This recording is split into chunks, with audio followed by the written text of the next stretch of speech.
Anaïs se fait des films. Se fait quoi ? Anaïs se fait des films. Qui se fait des films ? Anaïs se fait des films. Salut tout le monde et bienvenue dans Anaïs se fait des films, le podcast où l'on parle cinéma, sexe et jardinage. Avez-vous déjà parlé à vos plantes ? Jamais ? Même pas pour un petit encouragement quand vous voyez une nouvelle pousse ? Moi, perso, je leur parle tout le temps. Et quand je vois qu'une nouvelle feuille est sur le point de sortir, je les encourage même comme si on était en finale de Coupe du Monde. En général, elles répondent pas trop, mais comme je suis bavarde, ça tombe bien. La manière dont on interagit avec notre environnement, et plus spécifiquement avec les plantes, c'est justement l'objet du nouveau film de la réalisatrice hongroise Ildikó Enyedi, Silent Friend, actuellement en salle. Et si vous avez écouté mon épisode enregistré à la Mostra en septembre dernier, vous le savez déjà, je suis fan absolue de ce film. C'est un merveilleux ovni qui parle de science, du pouvoir des plantes, du charme de Tony Leung aussi. C'est drôle, sensuel, envoûtant et ça vous fera sans doute reconsidérer la manière dont vous percevez la nature autour de vous. Dans cet épisode, je vous explique donc pourquoi il faut absolument aller en salle voir Silent Friend et vous pourrez entendre mon entretien doublé et condensé avec la réalisatrice Ildikó Enyedi que j'ai rencontrée au Festival des Arcs en décembre et qui était aussi adorable que passionnante.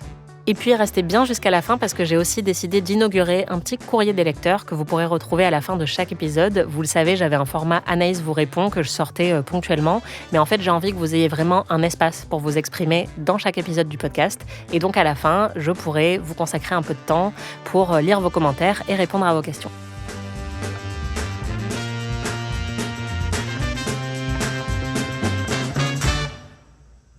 Et si les plantes nous observaient de la même manière que nous, on les observe ? C'est la question que pose l'un des personnages de Silent Friend, le film époustouflant d'Ildikó Enyedi, en salle depuis le 1er avril. What would you do if you want to connect with a being, but have no common language?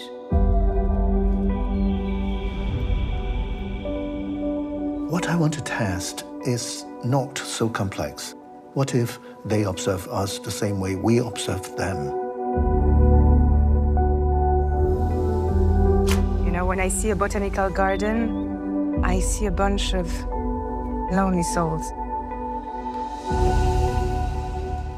Je vous avoue que je suis pas toujours de nature très optimiste dans la vie et en ce qui concerne le cinéma, mais Silent Friend, c'est le genre de film qui m'a redonné des années entières d'espérance de vie quand je l'ai vu, à la Mostra de Venise, alors que j'étais en dette de sommeil et de caféine. Au casting, on y trouve Tony Leung, Léa Seydoux, l'acteur allemand Sylvester Groth, que vous avez croisé dans Inglourious Basterds ou la série Deutschland 83, mais aussi Luna Wedler, qui a tout de même gagné le prix d'interprétation féminine à la Mostra. Alors Silent Friend, de quoi ça parle ? Je vais essayer de vous résumer le film en moins de 30 secondes. En Allemagne, à 3 époques différentes, des chercheurs tentent de communiquer avec des plantes et aussi de draguer avec des plantes et aussi de draguer des plantes. Honnêtement, si j'avais pu créer le poster pour ce film, j'aurais mis « Coucou, tu veux voir mon géranium ?» Embauchez-moi pour vos futures campagnes marketing, j'ai plein d'idées. Silent Friend, c'est une aventure végétale épique. C'est un tuto comment draguer avec des plantes. C'est le Avengers des chercheurs en botanique, le Jackie et Michel des écolos, le premier contact des plantes vertes. Et c'est un film qui va très certainement mettre M. Night Shyamalan en PLS. En tout cas, si vous avez vu Phénomène, vous savez de quoi je parle. What? No. What? No. What? No. Man, we're not. Le film se divise en 3 récits. Le premier, en 1908, suit une jeune femme qui veut devenir scientifique, mais qui est méprisée intellectuellement par ses pairs masculins et qui essaye de se faire une place dans ce milieu. C'est un peu la Peggy Olson des plantes. Le second récit se situe dans les années 70. On y suit un jeune homme qui a un gros crush sur une autre femme scientifique et qui va finir par s'intéresser aux expériences qu'elle mène, par amour pour elle. Et enfin, le troisième récit se déroule de nos jours, ou presque, puisque c'est pendant la pandémie de Covid-19, et on y suit un chercheur, incarné par Tony Leung, qui se retrouve confiné tout seul dans une université à laquelle il rendait visite, et qui va mener à son tour des expériences sur les plantes qui se trouvent dans le jardin botanique de la fac. La structure n'est pas linéaire, les 3 récits sont entremêlés de manière très maîtrisée. C'est marrant parce que ça m'a rappelé un autre de mes films préférés de ces derniers mois, Sound of Falling ou Les Échos du passé, de Masha Szelinski, que j'avais vu à Cannes. Ça se passe aussi en Allemagne et c'est aussi divisé en plusieurs époques. Et je pense que j'aime beaucoup ce genre de récit parce que ces 2 films, je les ai trouvés absolument génialissimes. Formellement, Silent Friend, c'est aussi un film époustouflant. Chaque époque a un style visuel distinct, ce qui permet de ne jamais être perdu. Il y a du noir et blanc et un format 35 mm pour la partie qui se passe en 1908, la plus ancienne. De la pellicule 16 mm en couleur avec du grain pour l'époque des années 70 et de la caméra numérique pour l'époque contemporaine. Le fait d'avoir un récit qui se déroule dans plusieurs temporalités, ça rappelle aussi quelque chose de crucial, c'est que notre rapport au monde est totalement façonné par l'époque dans laquelle on vit. A fortiori quand on est scientifique, mais ça nous concerne évidemment tous. Et donc, d'une certaine manière, le film nous invite à imaginer qu'on pourrait, peut-être, à un autre moment, repenser notre manière d'interagir avec la nature. C'est une œuvre qui parle de recherche et donc de l'ambition visionnaire qu'il faut avoir pour tenter une expérience scientifique tout en doutant de sa légitimité, des résultats qu'on pourrait obtenir. Parce qu'en fait, expérimenter quelque chose qui n'a encore jamais été testé, évidemment, ça demande d'avoir beaucoup de foi et de se jeter dans l'inconnu. Ce qui fait une parfaite transition pour expliquer qu'en fait, au fond, ce film appartient à mon genre préféré, c'est-à-dire les films sur la communication. Parce que pour communiquer avec quelqu'un, il faut aussi parfois se jeter dans le vide et prendre des risques et se montrer vulnérable sans avoir aucune idée des résultats qu'on va avoir. D'ailleurs, c'est évidemment pas anodin qu'une partie du film se déroule pendant le Covid avec des calls Zoom entre plusieurs personnages. C'est aussi un film qui parle de solitude, de ce qu'il peut y avoir de très beau et de poétique dans la solitude, et de très révélateur, mais aussi de très mélancolique. Et puis le Covid, c'est évidemment une période qui a chamboulé notre existence tout entière et qui nous a peut-être forcés à inventer de nouveaux paradigmes, à changer de regard sur le monde qui nous entourait, et c'est un peu ce que font tous les scientifiques du film. Dans le film, il y a une communication qui se fait entre les êtres humains et qui peut parfois être pleine de friction. C'est le cas avec le personnage de la jeune scientifique en 1908 qui a du mal à se faire respecter. C'est le cas entre plusieurs scientifiques qui échangent en fait sur leurs expériences respectives. Mais c'est aussi le cas entre le personnage de Tony Leung et un employé de la fac qui se retrouve confiné avec lui et qui le regarde d'un mauvais œil pendant très longtemps dans le film. Et puis finalement, ils vont trouver une sorte de terrain d'entente. Et ça aussi, je pense que c'est un de mes archétypes préférés au cinéma. C'est les antagonistes qui finissent par s'unir et s'apprécier. Et puis, qui dit communication, dit séduction. Et un de mes aspects préférés de Silent Friend, et le plus délicieusement étrange, je pense, c'est sa sensualité. Et oui, Silent Friend est un film qui redonne tout son sens à l'expression « belle plante ». Parce que la communication et la découverte de l'autre, c'est aussi ça, et ce que ces scientifiques vont faire en essayant de se rapprocher des plantes qui les entourent, ça a quelque chose de très séduisant et de très sensuel. Et le film va appuyer là-dessus à travers beaucoup de plans serrés, à travers le travail sur le son et à travers le mouvement des plantes.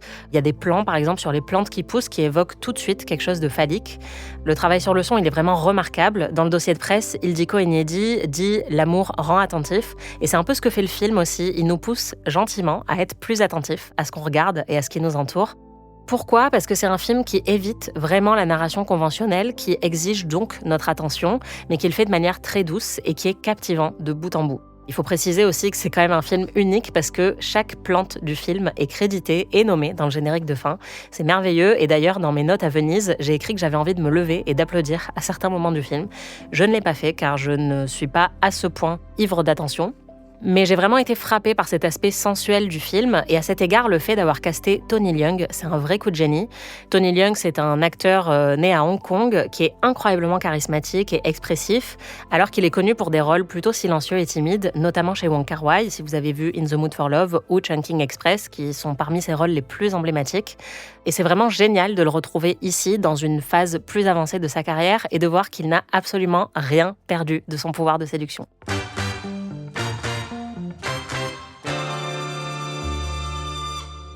Bon, je pense que vous l'avez compris, j'ai vraiment adoré ce film. Après la Mostra, il a été présenté au Festival des Arcs en décembre, et comme j'y étais, entre deux pistes rouges, j'ai eu l'occasion de rencontrer Ildiko Enyedi. J'étais comme une petite folle de pouvoir lui parler, et j'ai adoré notre conversation, que vous pourrez trouver ici doublée et condensée, mais si vous préférez écouter la version originale en anglais, vous pouvez trouver cet autre épisode dans le flux du podcast. Alors, pour commencer, j'avais envie de vous demander d'où vous est venue l'idée pour ce film, parce qu'elle est vraiment très originale.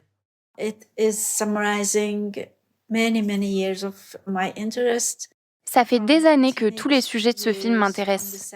Depuis mon adolescence dans les années 70, au moment de la première grande vague de recherche sur la communication chez les plantes. Je m'intéressais aussi aux neurosciences et à l'étude de la conscience. Pendant des années, j'ai également beaucoup lu sur le développement cognitif précoce des bébés et à quel point on a longtemps sous-estimé et mal compris ce qui se passe réellement dans l'esprit des nourrissons.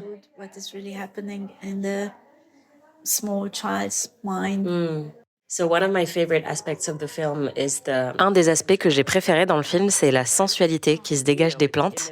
Après la projection, bon, c'était un peu une blague, mais j'ai dit c'est comme Pornhub, mais pour les arbres. C'est vraiment très sensuel en fait. I'm so happy. Oui, je suis ravie que vous l'ayez ressenti comme ça, parce que c'est exactement ce que nous voulions proposer, un film sensuel. Et peut-être qu'il éveille aussi de manière assez naturelle une curiosité pour ces êtres fascinants. The curiosity towards these amazing beings. Mais comment elle vous est venue cette idée de rendre le film presque sexuel? Somehow love, sexuality is the most extreme way of communicating with another being. Je dirais que d'une certaine manière, l'amour et la sexualité sont la forme la plus extrême de communication avec un autre être. Or, le film parle justement de communication, de ses difficultés, de sa beauté, mais aussi du besoin et du désir que nous avons de communiquer. Et cela met en lumière nos limites, les barrières que l'on se fixe. Ce que font les personnages humains de ce film, ce n'est pas enlacer des arbres comme ça en pleine nature. Ils essayent de manière très maladroite et imparfaite de créer des interfaces pour entrer en relation avec ces êtres.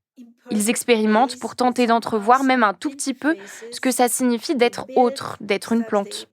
On sait déjà à quel point il est difficile de se mettre pleinement à la place d'un autre humain. Alors pour les plantes, le simple fait de reconnaître qu'elles ont une vie, qu'elles éprouvent quelque chose, c'est déjà une première étape vers la reconnaissance de leur complexité. It is, let's say, is the entrance, is the first step towards recognizing them as complex beings. Ça a dû être un vrai défi de faire un film sur des plantes qui sont en apparence inanimées et de les rendre aussi captivantes visuellement. Il y a plein de scènes où moi j'étais vraiment tenue en haleine, par exemple quand Hannes essaie d'ouvrir la porte du jardin grâce à un stratagème mis en place avec la plante. Comment est-ce que vous avez conçu ces séquences visuelles et le montage pour créer cette tension? Parce que vous devez quand même filmer des plantes qui ne bougent pas beaucoup. Actually, it was rather a sort of musical composition. C'est un peu comme composer de la musique. Ce sont les émotions qui nous guident. Nous sommes des êtres de récit, nous aimons raconter et écouter des histoires. En Europe, on a tendance à construire des films très linéaires, qui avancent vers un dénouement fort. Et en fait, j'aime beaucoup les films qui s'affranchissent complètement de ça. Et c'est surtout le message du réalisateur qui compte. Il s'adresse directement à vous en tant que spectateur.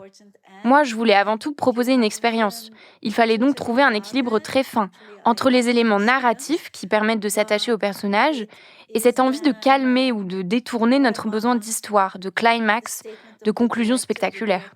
Tout ça se construit pas à pas, avec le travail sur le son, avec le rythme du film, l'enchaînement des scènes pour maintenir l'attention, mais aussi pour nourrir une autre forme d'attente et de désir, plus sensorielle, plus physique. And ties to raise another sort of hunger for sensual experiences. Yeah. Et ça marche vraiment. Very happy to hear. Je suis ravie de l'entendre. Je le dois aussi à mon monteur avec qui je travaille depuis 3 films. C'était vraiment un travail de construction. Le moindre changement avait des répercussions sur l'ensemble du film. Donc on a dû repenser de nombreuses fois les transitions entre les époques, la direction que prend le film, si tant est qu'il en prenne une. Comme je l'ai dit, c'est une approche presque musicale, basée sur la répétition.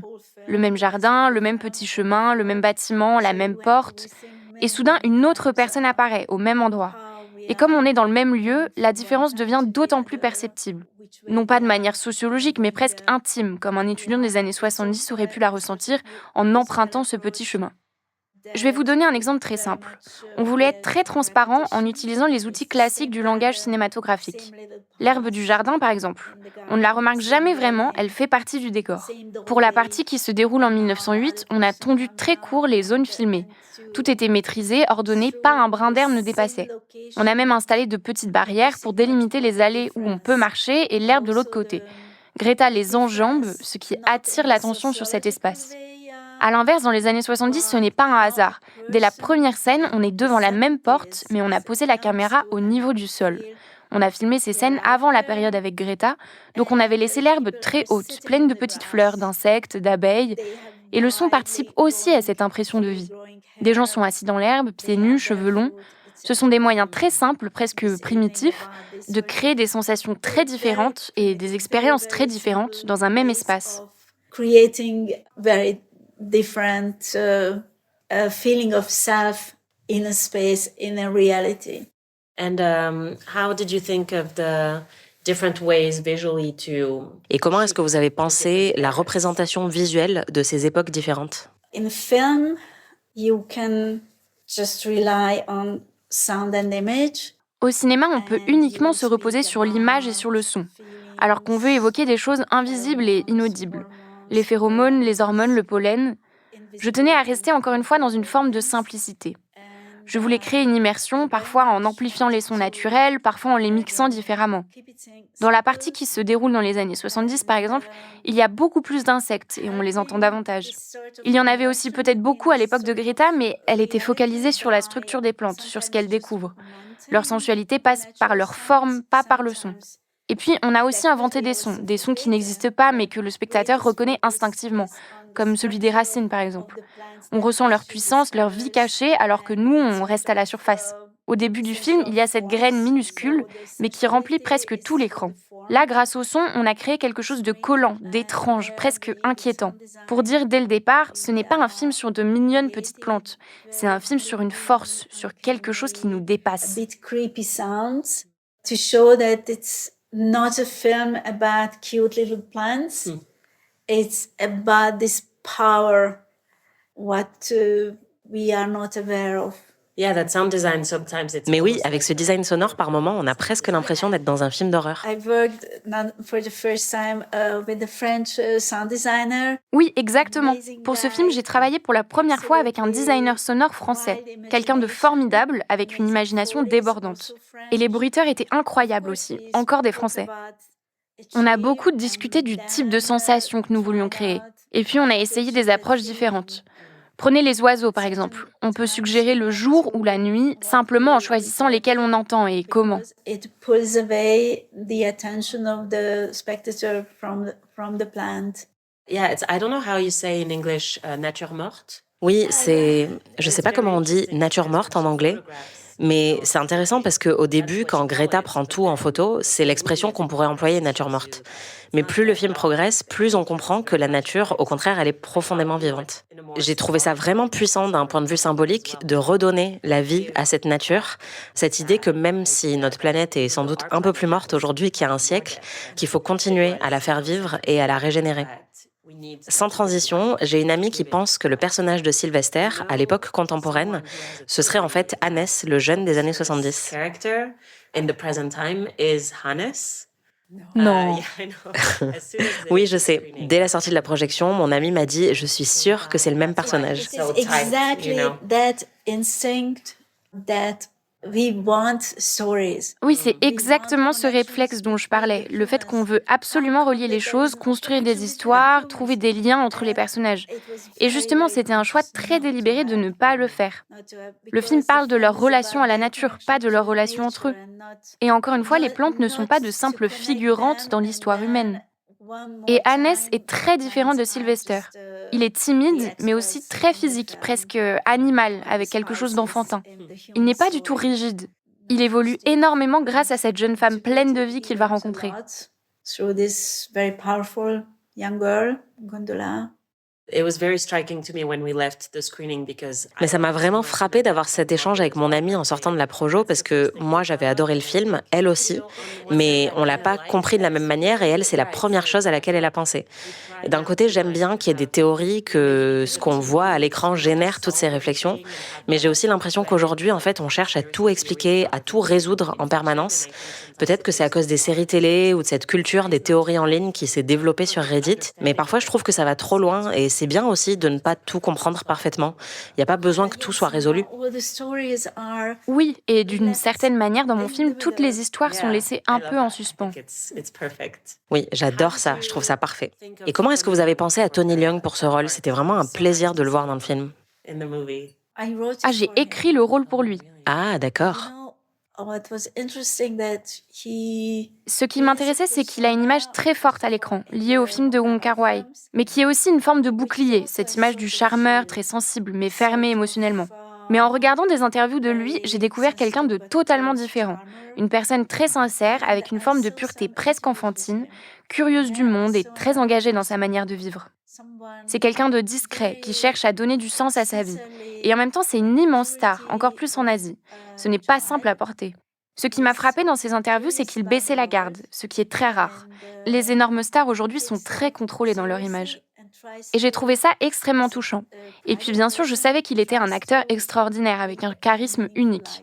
Mais ce rôle lui offrait aussi la possibilité de faire quelque chose de totalement nouveau. Et de se raser la tête aussi, par exemple, comme un moine.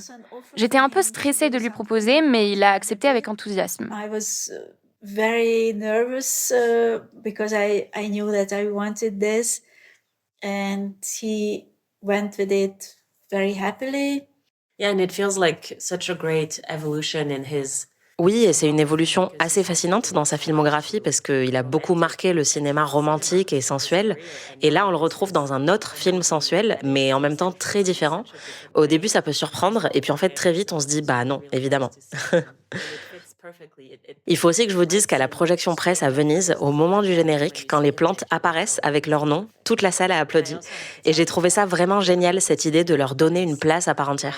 The plants are in the end credits. Everyone clapped. I thought that was such a brilliant idea to give them, that role as well. It was so beautiful also to work with the team. Oui, c'était très fort pour toute l'équipe et ça a demandé énormément de travail en fait.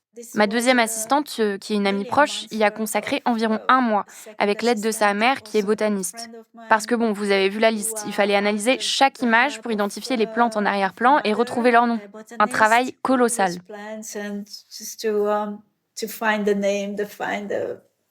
Wow, that took 1 month.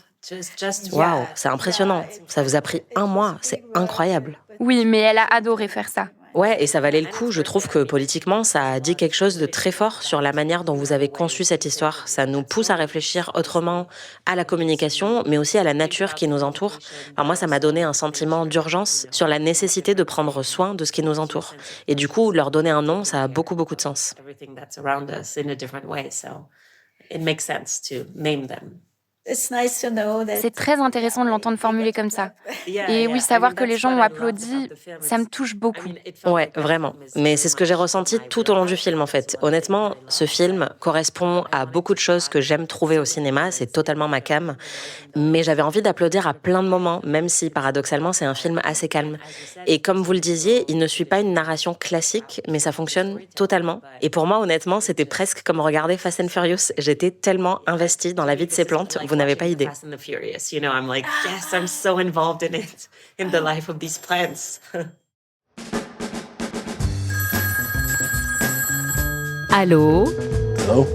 What up? Allô? Hello. Hello, Ghostbusters. Hello? Hello? Yes? Hello. Who this be? Allô, oui? Vous le savez sans doute, j'ai un petit format de ce podcast qui s'appelle Anaïs vous répond, dans lequel je reçois vos messages vocaux et je réponds aux questions que vous me posez. J'adore vraiment avoir vos questions, j'adore lire vos retours aussi sur Internet et vos avis sur les films dont on parle. Et en fait, vous envoyez tellement de questions que plutôt que de faire des épisodes de temps en temps qui s'appellent Anaïs vous répond, j'ai décidé de vous intégrer à chaque épisode pour que vous ayez un vrai espace où vous avez la parole. Donc ça peut être des questions auxquelles je répondrai, mais ça peut aussi être des commentaires. Vos avis sur les films, etc. Donc, contrairement à une conférence de presse dans laquelle on déteste les gens qui disent « ce n'est pas une question, un commentaire », surtout quand c'est des vieux mecs relous, ici, vous pouvez parfaitement m'envoyer vos commentaires et je serai ravie de les lire.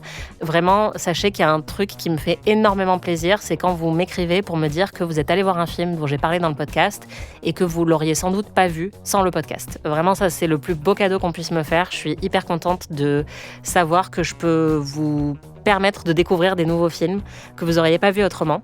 Donc voilà, j'adore vraiment tous vos retours. N'hésitez pas à m'envoyer vos questions, vos commentaires, vos avis sur les films dont on parle ici. Je les lirai sans doute dans l'épisode de la semaine d'après.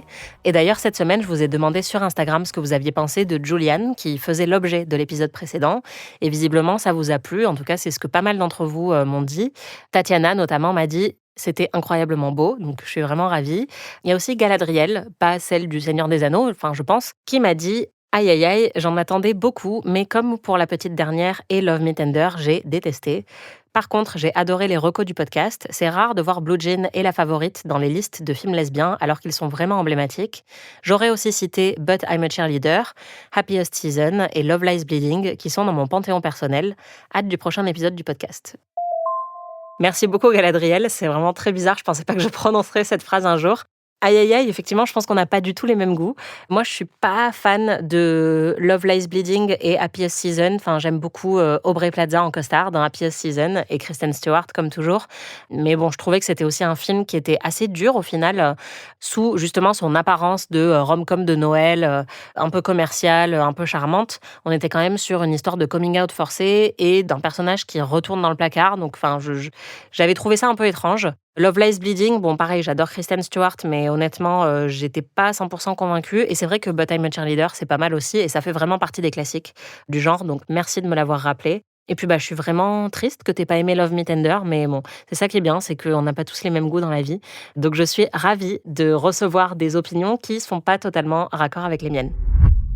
J'ai remarqué que vous aviez aussi été très nombreux à m'écrire sur l'épisode consacré à la campagne aux Oscars avec l'interview d'Hugo Bienvenu. Je suis vraiment contente que cet épisode vous ait plu. Et je voulais mentionner un commentaire que j'ai reçu qui a écrit « Waouh, quel super épisode, merci. Merci à vous. Hyper instructif et ça fait peur de voir que le gagnant est juste celui qui est à mi-chemin entre bon positionnement, pas de casserole, storytelling travaillé et accessoirement talent. Et quelle belle découverte, Hugo Bienvenu, d'une clairvoyance et d'une humilité qui force le respect. J'aime beaucoup qu'il fasse autant allusion à sa famille, c'est beau et surtout hyper rare parmi les artistes qui peuvent en parler mais assez laconiquement. » Je suis entièrement d'accord. Et vous avez vraiment été nombreux à me dire que vous aviez aimé cette interview avec Hugo Bienvenu et que c'était une nouvelle découverte pour vous. Et que pour ceux qui n'avaient pas encore vu Arco, que vous alliez le rattraper. Et ça me fait vraiment plaisir.